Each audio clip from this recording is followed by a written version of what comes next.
Hey, what's up, guys? Thanks for checking out another episode of Kenny's Record Collection. I have another sketchy looking box to open. There's some damage on it, unfortunately. I'm really hoping that there's no damage to what's inside, and I'm not going to keep you in suspense any longer. Let's get into it right now. This was actually a day late. I don't know what's going on with the post office, but yeah, everything is just out of whack. So let's get this going right here. This is something really cool, considered a holy grail to many. And I got it for a pretty good price. I made the seller an offer and he came back and accepted it. So hoping everything is okay. Let's see. All right, here we go. Thankfully, it is wrapped up pretty well. I mean, the seller went around it a bunch of times with the brown paper. Here we go. Let's see. Maybe you could tell what it is just by the height of it. And also by one of the decorations I have behind me. Might give you a hint. Let's see. Slice this tape right here. Keeping you in suspense, I know. All right, let's see. Ooh. All right, it's a pouch, so I gotta figure out where the opening is. Wow, look at this. Can you see what it is yet? Wow. Ooh. Doesn't appear to be broken. Here he is. The 1979 Kenner Alien. Look at this. Wow. Arms are loose as was described in the description. And yeah, he's a little dusty, but everything looks good. He's got his spike, which is always missing. Very dusty. I'm gonna have a good time cleaning him up. Check out. We're gonna see if the jaws work. Yes, look at that. Yes, I love it. Oh my God. Amazing. This is another toy I never had as a kid. It was just not in my wheelhouse at the time. This was one of those toys that it really, it was ahead of its time. And it really wasn't meant for little kids, especially the movie, of course, a rated R movie, making a toy line. Whoa. All right. Thankfully, that thing didn't fall. I might as well show this right now. This is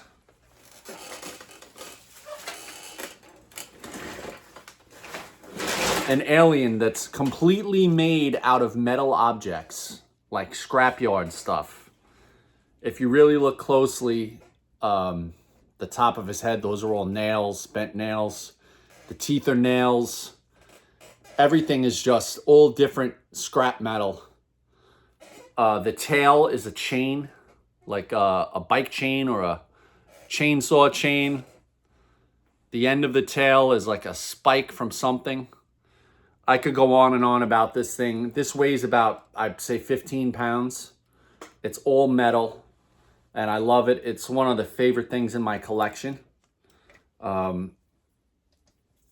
Articulation on the head, which is cool. The head actually lifts off. You can see there's a screw that holds it on. I mean, this thing is really unbelievable. I love it. Check it out. And the waist swivels. But yeah, this is something you kind of put in the corner and just let it sit there. Yeah, I really should not have this. I had it on top of my speaker, which thankfully I was here because it fell.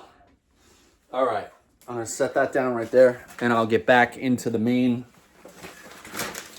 reason I'm making this video. So, 1979 Kenner Alien.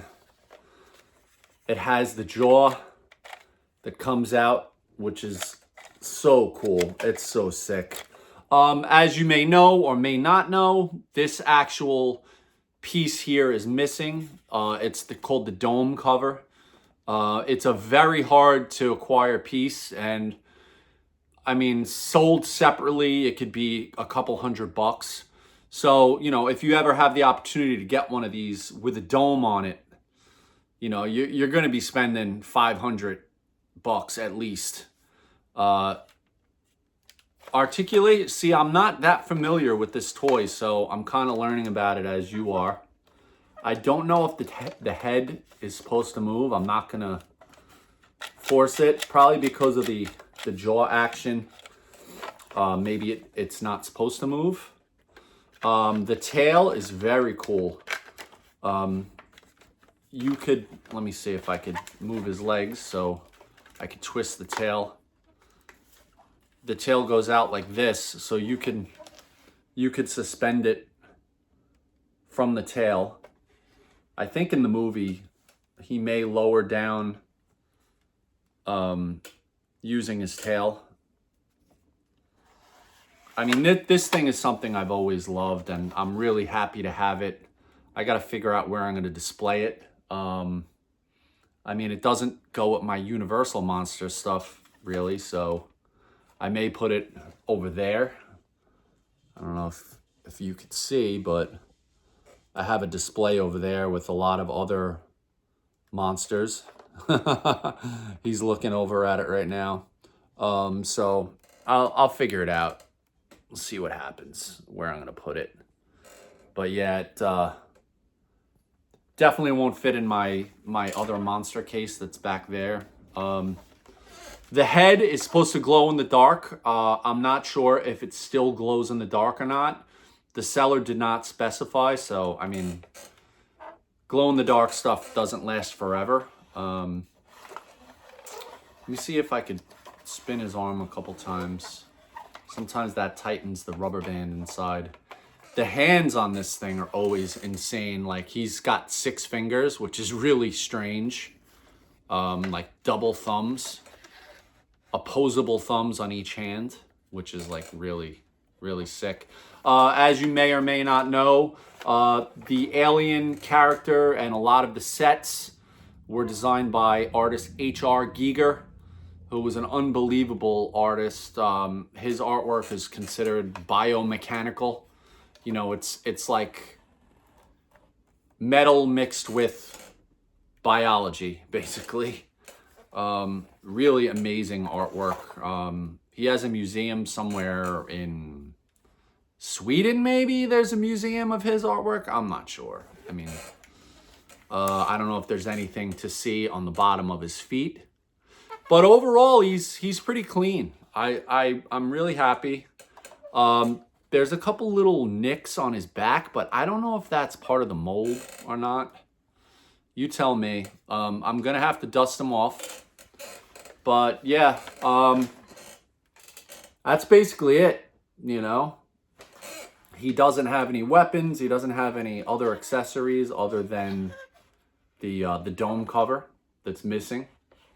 But yeah, I just really wanted to show this to you guys. I'm excited about it, and I'm happy to have him in my collection. So yeah, you know, leave me a comment. Let me know what you think about this toy. Let me know if you had it, if you want to get one, if you have any of the other reissues. I think Super 7 did a reissue of this maybe 10 years ago, something like that. But, you know, as always, nothing compares to the originals. You know, I'm somebody who has to have the originals. But look at that. The jaw action is just so sick. And the silver chrome, I think it's vac metal, you know, silver on there, which it's so sick. The teeth, just look at his teeth. Really just so well done. I wish I had the box. The box is great because there's actually photos, like still shots from the movie, and Harry Dean Stanton is shown on the box, which I think is hysterical that a child's toy would have Harry Dean Stanton on it. I'm sure a lot of you guys know who he is. You know, he's just a great character actor. And he always played a little bit of a, you know, kind of an off, like, bummy type guy. And just to have that on a child's toy is really cool. You know, he's a great actor. But yeah, you know, thanks for checking this out. If you haven't subscribed yet, please do. And I'll talk to you guys